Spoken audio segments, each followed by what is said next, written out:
కృతజ్ఞతాస్తుతులు తెలియపరచుకుంటూ కాన్ఫరెన్స్లో ఉన్న సహోదరి సహోదరులందరూ కూడా ప్రభు నామం తెలియపరచుకుంటున్నానండి. అందరికి కూడా వందాలండి. ఈ సమయంలో దేవుని యొక్క వాక్యాన్ని మనం ధ్యానం చేసుకుందాము. సమయాలు 2వ గ్రంథము 20వ అధ్యాయము 12వ వచనం నుంచి మనం ధ్యానం చేసుకుంటూ ఉన్నాము. 20వ అధ్యాయము 12 నుంచి 24 వచనం మనం చదువుకొని దాంట్లో ఉన్నటువంటి విషయాన్ని మనము తెలుసుకోవడానికి ప్రయత్నం చేద్దాము. నిన్నటి దినాన సమయాలు 2వ గ్రంథము 20వ అధ్యాయము 1 నుంచి 12 వచనం ఉన్న విషయాన్ని సహోదరుల ద్వారా మనం విని ఉన్నాము. అందులో ప్రాముఖ్యంగా మొదటి వచనంలో కనుక మనం చదువుకున్నప్పుడు బిక్రీ కుమారుడు షేబాను పనికిమాలిన వాడు ఒకడున్నాడు అనే విషయాన్ని మనం చూస్తూ ఉంటాము. ఈ షేబా అనేవాడు సౌలు యొక్క స్థానానికి చెందినవాడుగా మనం గమనిస్తూ ఉంటాము. అతను ఇశ్రాయేల్లో మనకు పాలు ఎక్కడిది, దావీదుతో మనకు పాలు ఎక్కడిదని చెప్పేసి దావీదుకు వ్యతిరేకంగా జనులను రేపి కొంతమందిని రేపి తీసుకెళ్ళినట్లుగా మనం చదువుకుంటూ ఉంటాము. దావీదు గారికి దేవుడు ఆయన ఏదైతే తను చేసిన దానికి ఆయన ప్రతిఫలం పొందుకుంటాడని చెప్పాడో దాని ప్రకారంగా దావీదు గారు జరుగుతూనే వస్తూ ఉంది. దావీదు గారికి తన కుమారుడు ద్వారా ప్రమాదం వచ్చినప్పటికీ మరలా దేవుడు వారిని కాపాడి మరలా రాజ్యాన్ని అప్పగించి మరలా వచ్చినప్పుడు ఇక్కడ ఇంకొకరి వలన ఆయనకి ముప్పు పెట్టినట్లుగా ఇక్కడ మనం చూస్తూ ఉంటాము. ఈ 20వ అధ్యాయం 1 నుంచి 4వ వచనంలో మనం 3వ వచనం మనం చదువుకున్నప్పుడు దావీదు గారు ఆ పట్టణానికి వచ్చిన తర్వాత ఆ పట్టణంలో ఉన్నటువంటి స్త్రీలను అంటే తన ఉపపత్నులను తీసుకొచ్చి దానికి కాపలా పెట్టి వారిని కలవకుండా ఉన్న సందర్భాన్ని కూడా మనం చదువుకున్నాము, జ్ఞాపకం చేసుకున్నాము. అంటే ఆయన ఆ ఉపపత్నిని తన కుమారుడిని అబ్షలోము కూడాడు కాబట్టి ఆయన వారిని అలాగే ఉంచాడు. చివరి మనం 3వ వచనం చదువుకుంటే వారు బ్రతికినంత కాలం విధవరాంటరే వారు ఉండేరనే విషయాన్ని కూడా చూస్తూ ఉంటాము.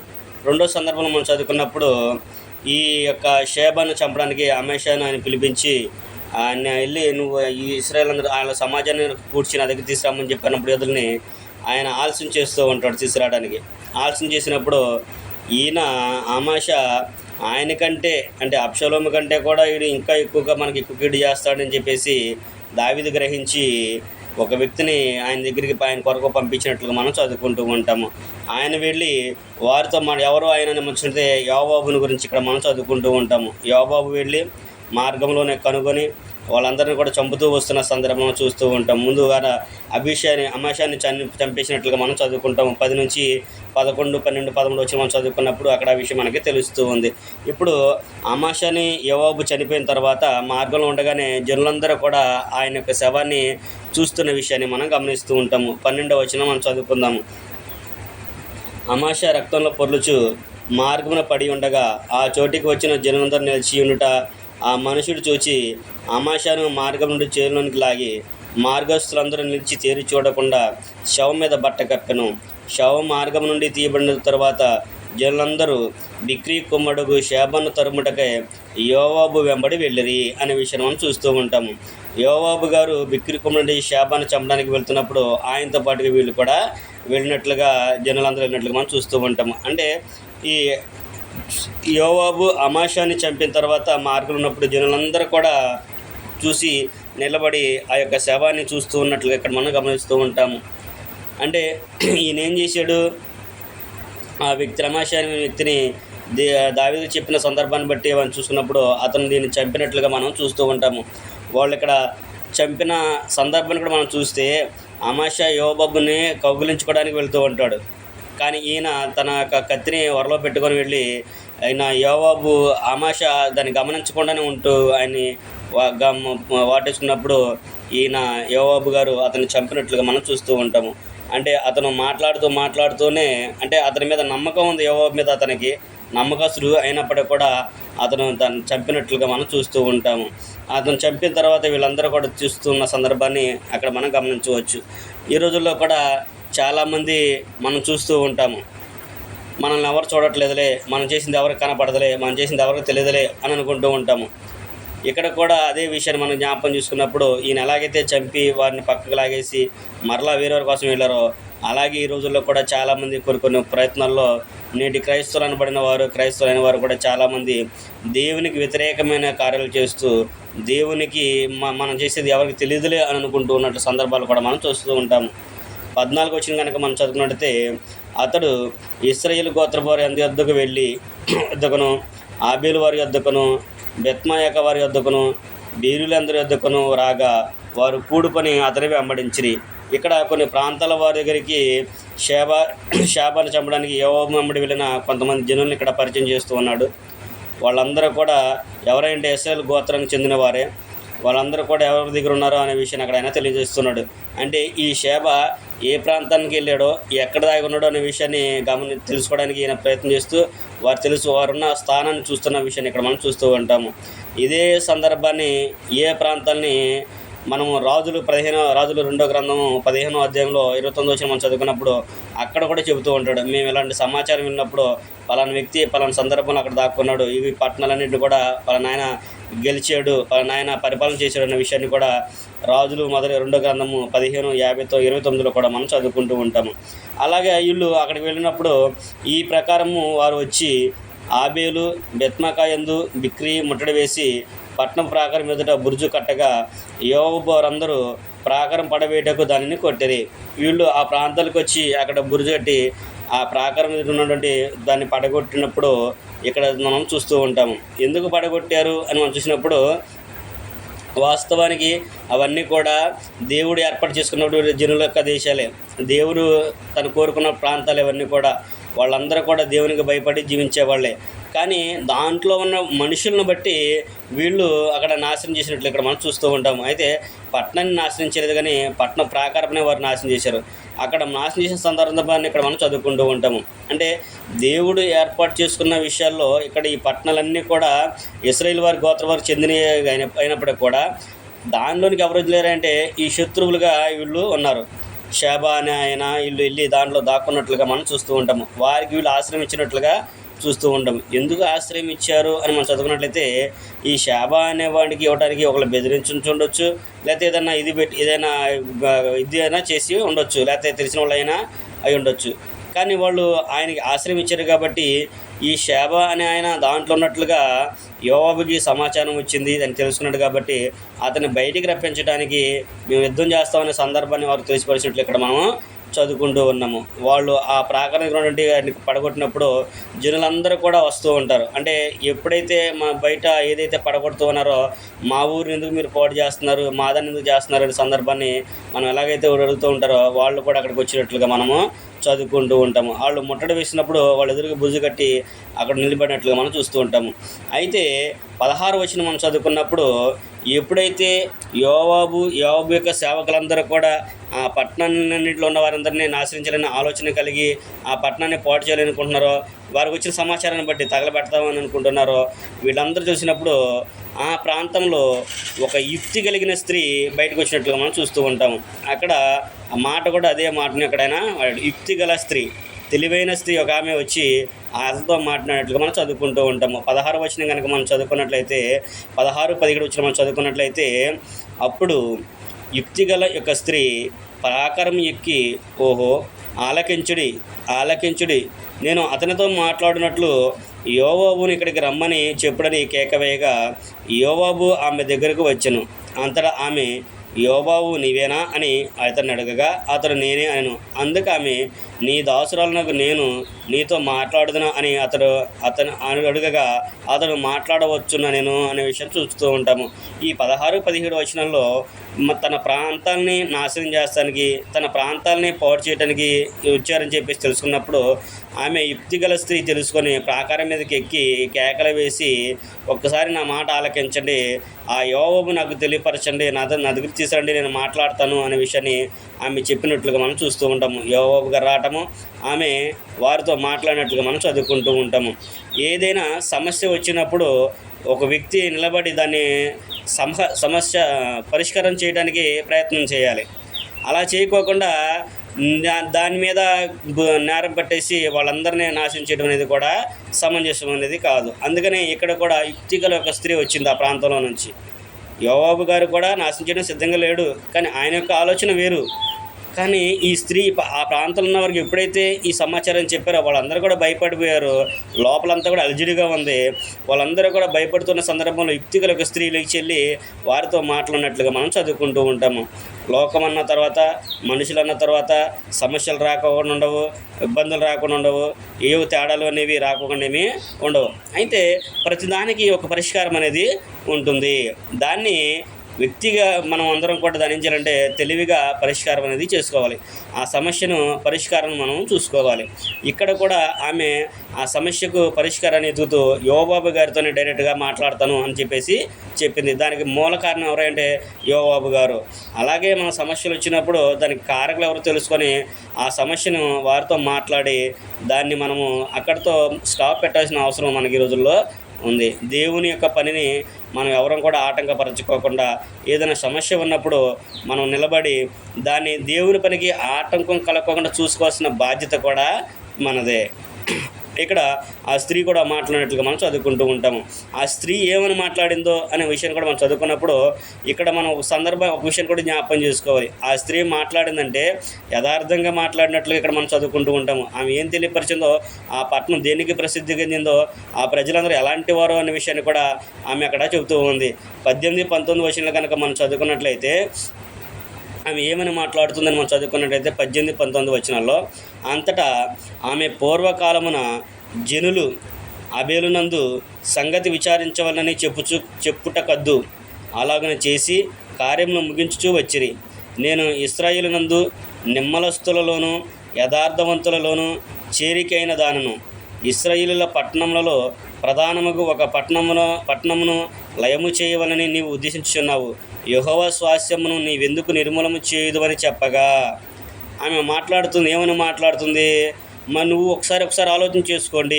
మన పూర్వజనులందరూ కూడా ఆబేలుకు మన ఏదైనా సమస్య వస్తే, ఏదైనా విచారణ చేయాలనుకుంటే ఆబేలుకు వచ్చి అక్కడ సంగతి విచారిస్తే అక్కడ జ్ఞానులు ఉండారు, అంటే తెలివి గల వాళ్ళు ఉండారనే విషయాన్ని ఆమె తెలియపరుస్తున్నట్లు అక్కడికి వచ్చి సమస్యను పరిష్కారం చేసుకుంటే కద్దు, అది మీరు తెలుసుకోవచ్చు. ఆ కార్యాలు ఇక్కడ ముగించేవాళ్ళు ఈ ప్రాంతాలకు వచ్చి. ఎందుకంటే నేను ఎక్కడ నివసిస్తున్నాను అంటే ఇశ్రాయేలీలలో ఒక స్థానంలో నెమ్మది కలిగిన స్థానాన్ని నివసిస్తున్నాను. వాళ్ళందరూ కూడా యథార్థవంతులలో నేను చేరికైన దానను అనే విషయాన్ని ఆమె తెలియపరిచినట్లుగా మనం చూస్తూ ఉన్నాము. ఈ పట్టణం నువ్వు పాడు చేయాలనుకుంటున్నావు, కానీ ఈ పట్టణంలో ఉన్న వాళ్ళందరూ కూడా నెమ్మదస్తులు, యథార్థవంతులు.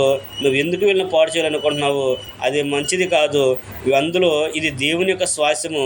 దేవుని యొక్క స్వాస్థ్యాన్ని పాడు చేయటం నీకు మంచిది కాదు అనే విషయాన్ని కూడా ఆమె చెప్తున్నట్లుగా మనం చూస్తూ ఉంటాము. అంటే దేవుడు కోరుకున్న స్థలంలోనికి ఎవరు వచ్చారు? అక్కడ యోవాబు గారి యొక్క ఉద్దేశం ఏంటి? ఆ పట్టణాన్ని ఆశ్రయించాలనేది కాదు.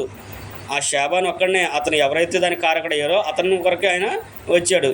కానీ సందర్భాన్ని బట్టి అక్కడ తెలిసి అతను రావాలని ఏం జరగలో ఆ పనిని ప్లాన్ అయినా చేసి అక్కడ ప్రారంభించాడు.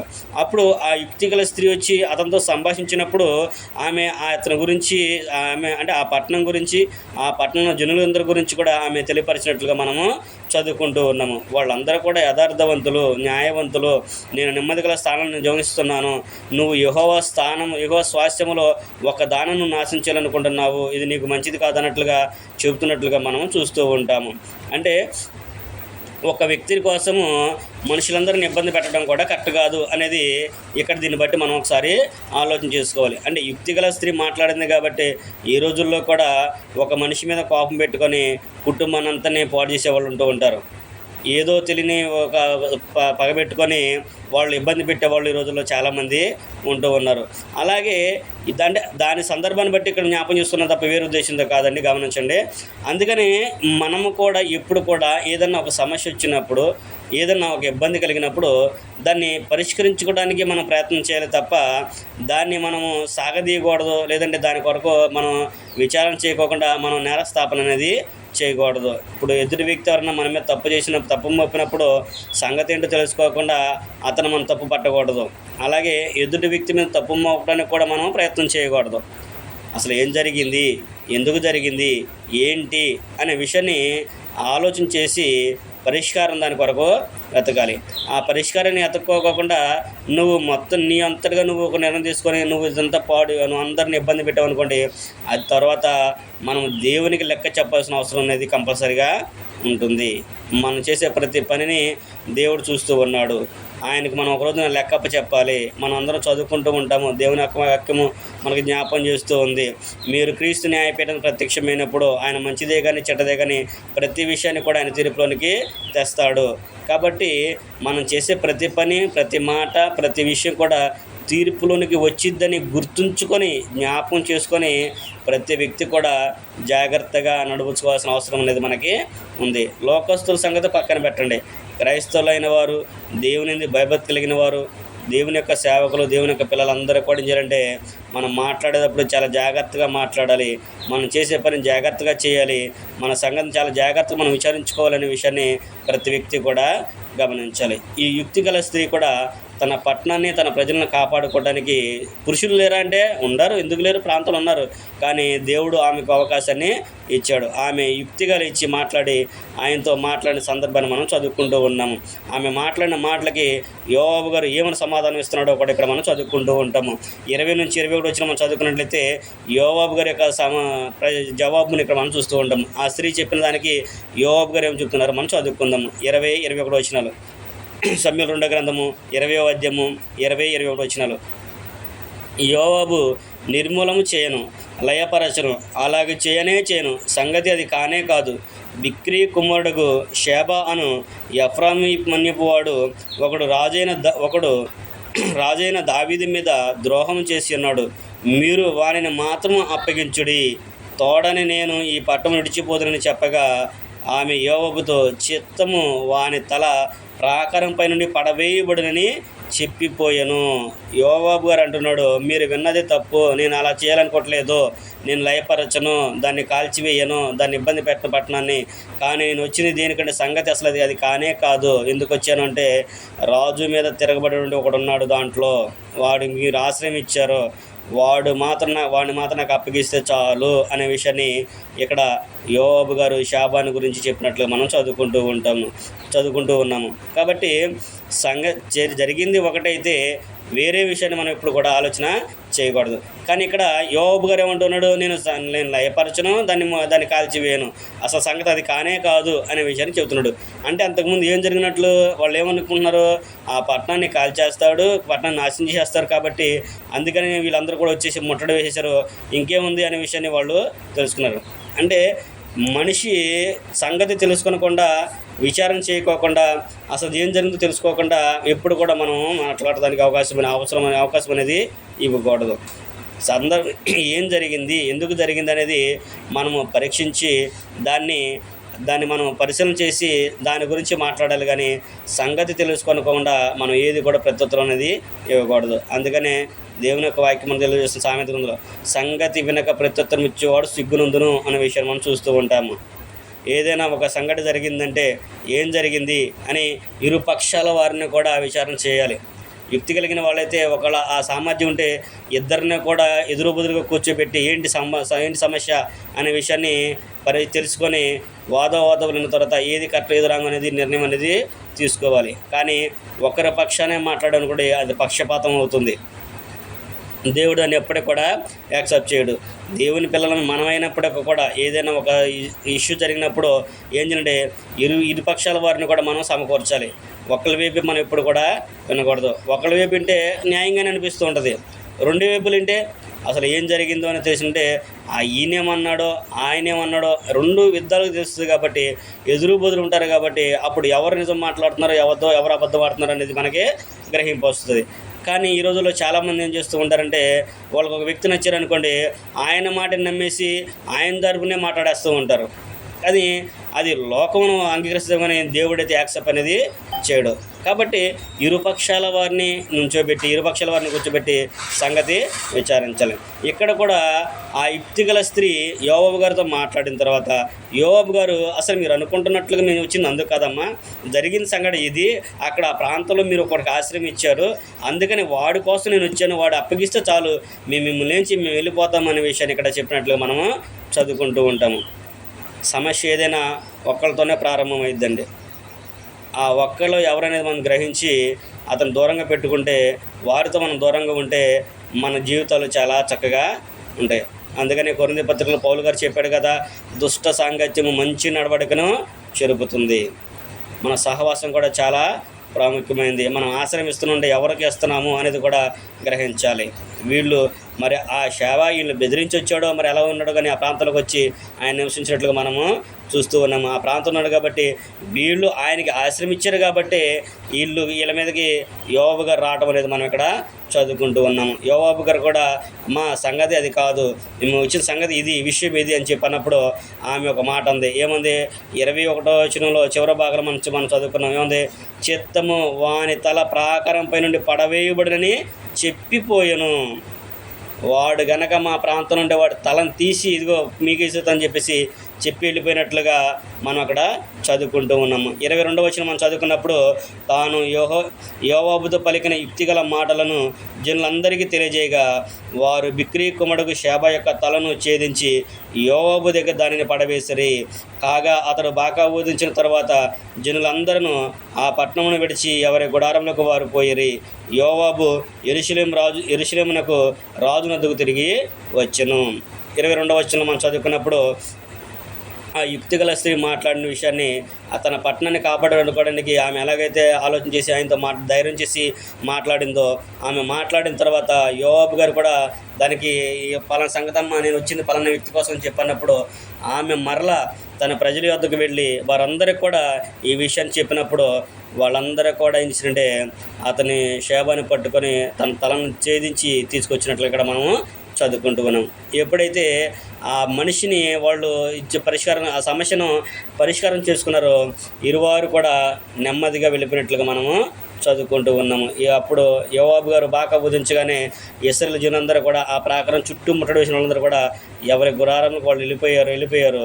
యోవాబు గారు కూడా రాజునగర్ నుంచి రాజుగారి దగ్గరికి వచ్చినట్లుగా మనము చదువుకుంటూ ఉంటాము. సమస్యకు పరిష్కారం అనేది ప్రతి సమస్యకు పరిష్కారం అనేది ఉంది, కానీ అది యుక్తిగా తెలుసుకొని దాన్ని సాల్వ్ చేసుకోవడం అనేది మన యొక్క బాధ్యత. కాబట్టి సమస్య మనకి అందనప్పుడు దాని నుంచి మనం ఎలాగైతే తొలుగుతామో అలాగే ప్రతి దాన్ని కూడా మనం ఆలోచించవలసిన అవసరం అనేది మనకి ఉంది. 23, 24 వచ్చిన మనం చదువుకున్నప్పుడు ఇక్కడ ఎవరెవరికి ఏ స్థానాన్ని ఇచ్చాడో ఇక్కడ మరలా దావీదు యొక్క అధికారానికి అంటే దావీదు గారికి వాళ్ళు చేసిన అధికారుల యొక్క పట్టికను ఇక్కడ మనం చదువుకుంటూ ఉంటాము. 23, 24 వచనంలో దావీదు యొక్క సేవకుల యొక్క పట్టికను ఇక్కడ మనం చూస్తూ ఉంటాము. 23, 24 వచనం మనం చదువుకుంటే యోవాబు ఇశ్రాయేలు దండు వారందరికీ అధిపతి అయి ఉండను. అతడు అయితే కెరీతీయులకును పెలేతీయులకును యెహోయాదా కుమారుడు బెనాయా అధిపతి అయి ఉండను. అదోరాము వెట్టి పనులు చేయవారి మీద అధికారి అయి ఉండను. అహీలూదు కుమారుడు యెహోషాపాతు రాజ్యపు దస్తావేజుల మీద ఉండెను. షేవా లేఖికుడు, సాదోకు అబ్యాతారును యాజకులు, యాయీరుడగు ఈరా దావీదునకు సభామిక్కుడు అనే విషయాన్ని కూడా ఇక్కడ మనం చూస్తూ ఉన్నాము. అంటే దావీదు గారి యొక్క అధికారుల యొక్క పట్టికను ఇక్కడ మనం చదువుకుంటూ ఉన్నాము. కాబట్టి మరలా దావీదు గారు తన ప్రాంతానికి వెళ్ళినప్పుడు మరలా అధికారాన్ని ఎవరెవరికి ఇచ్చారనేది ఇక్కడ మనం చూస్తూ ఉన్నాము. ఇప్పుడు 12 నుంచి 22 వచనాల్లో మనం చదువుకున్నప్పుడు ఏం జరిగిందో అనే విషయాన్ని ఇక్కడ మనం చూడవచ్చు. ఈ 20వ అధ్యాయం మొత్తం కూడా మనం చదువుకుంటే ఒక్క వ్యక్తిని గురించి వచ్చినటువంటి విషయము, ఒక్క వ్యక్తిని గురించి వచ్చినటువంటి సమస్య ఎంతమంది దగ్గరికి వెళ్ళిందంటే ఎంతమంది చావు కారణమైందో ఇక్కడ మనం గమనిస్తూ ఉన్నాము. అలాగే ఒక్క వ్యక్తి ద్వారా వచ్చిన సమస్య కొన్ని కుటుంబాలను ఈ రోజుల్లో పాడు చేస్తూ ఉంటాయి, కొన్ని జీవితాన్ని నాశనం చేస్తూ ఉంటాయి. అందుకని మనం ఏం చేయాలి? తెలివిగా యుక్తిగా మనము ప్రవర్తించాలి. మనం దాన్ని పరిష్కారం చేసుకోవడానికి ప్రయత్నం అనేది చేయాలి. ఇక్కడ కూడా ఒక్కడే ఎవడో షాబా అనే పనికి మాలిన వాడు, మంచోడా అనుకుంటే మంచోడు కూడా కాదు, పనికి మాలిన వాడు 21వ వచనంలో పనికి మాలిన వాడు కక్ష పెట్టుకొని ఎవరు సంబంధించిన అంటే సౌలు కుటుంబీకులకు సంబంధించిన వాడు సౌలు యొక్క సేవకులకు సంబంధించిన వాడు దావీదు గారి మీద కక్ష పెట్టుకొని దావీదు గారిని చేయడానికి వచ్చి చివరాఖరికి ఎంతమంది చనిపోవడానికి కారణమయ్యాడో చివరాఖరికి తను కూడా మరణించాడు. అందుకనే పెద్దలు చెబుతూ ఉంటారు, దేవుని యొక్క వాక్యం కూడా చెబుతుంది, నువ్వు ఇతరులకు ఏం చేస్తావో నీకు కూడా అదే చేయబడుతుంది అని మనం చూస్తూ ఉంటాము. లోకంలో మన పెద్దలు ఏమంటూ ఉంటారు, ఎవడు తీసుకున్న గుంటలో వాడే పడతాడు అన్నట్లుగా చెబుతూ ఉంటారు. కాబట్టి మనము కూడా సమస్య వచ్చినప్పుడు దాన్ని సాల్వ్ చేయడానికి తర్జనా భర్జన అవ్వకుండా నెమ్మది కలిగి యుక్తి గలవారు ఉంటే యుక్తి ఉంటే మనం మాట్లాడలేదంటే పెద్దలతో యుక్తి గలవారితో వెళ్ళి మాట్లాడి దాన్ని పరిష్కారం అనేది చేసుకోవాలి. ఇరు పక్షాల వారు దాన్ని ఉంచినప్పుడు అది నెమ్మది చెందే అవకాశం అనేది ఉంటుంది. ఇరు పక్షాల వారికి కూడా సమాధానం అనేది కలుగుతుంది. ఇరు కుటుంబాలు కానివ్వండి, ఇద్దరు వ్యక్తులైనా కానివ్వండి, సమస్య ఎవరి దగ్గరైనా రానివ్వండి, కుటుంబంలో రానివ్వండి, సంఘంలో రానివ్వండి, సమాజంలో రానివ్వండి, స్నేహితుల మధ్యలో రానివ్వండి, ఎవరి మధ్య వచ్చినప్పుడు కూడా దానికి పరిష్కారం చేసుకునే బాధ్యత మనకి ఉంది. ఆ సమస్యకు పరిష్కారం కూడా దేవుడు మనకి ఏర్పాటు చేశాడు. దాన్ని ఎలా సాల్వ్ చేసుకోవాలో కూడా దేవుడు మనకి తెలియపరిచాడు. గ్రంథం అయితే మనకి చాలా చక్కగా తెలియపరుస్తుంది. దాన్ని మనము అమలు చేయడమే మన యొక్క బాధ్యత. మనం తెలుసుకోకుండా ఒక మనిషి మీదే మనం కనుక నమ్మకం ఉంచి వాళ్ళు ఇచ్చేసారు కాబట్టి, అంటే జనం ఎక్కువ మంది ఉంటే వాళ్ళు చెప్పింది రైట్ అయిపోయిద్దని, తక్కువ మంది ఉంటే వీళ్ళు తప్పు కాబట్టి వీళ్ళే పోను, వీళ్ళు తక్కువ, వీళ్ళు ఎదురవున్నారని చెప్పేసి ఎప్పుడు కూడా మనము నిర్ణయం తీసుకోకూడదు. నిజం ఎప్పుడు కూడా చేదుగానే ఉంటుంది. దాన్ని ఎప్పుడు కూడా మనము ఆస్వాదించాలి. దాన్ని తెలుసుకున్నప్పుడు నిజానికి ఎప్పటికైనా విజయం కూర్చుందనే విషయాన్ని దేవుని యొక్క వాక్యం మనకి తెలియపరుస్తుంది. అలాగే దావీదు గారి విషయంలో కూడా అదే జరిగినట్లుగా మనం చూస్తూ ఉంటాము. నేడు మన జీవితాల్లో కూడా ఏమైనా సమస్యలు ఉంటే దేవునికి అప్పచెప్పుకుందాము. ఆయన దానికి పరిష్కారం చూపిస్తాడు. వాటిని బట్టి మనం ఫాలో అవుతూ మన జీవితాన్ని, మన కుటుంబాన్ని, మన పరిచయను కొనసాగించుకుంటూ దేవుని పట్ల ముందుకు సాగాలనే విషయాన్ని ప్రేమతో మీకు తెలియపరుస్తూ, నాకు నేను తెలియపరచుకుంటూ ఈ మాటలు ఎంతతో ముగిస్తున్నాను. అవకాశం ఇచ్చిన సహోదరులని, ఓపికతని మీ అందరికీ కూడా ప్రభువున వందనాలు తెలియపరుస్తున్నాను. అందరికీ కూడా వందనాలండి.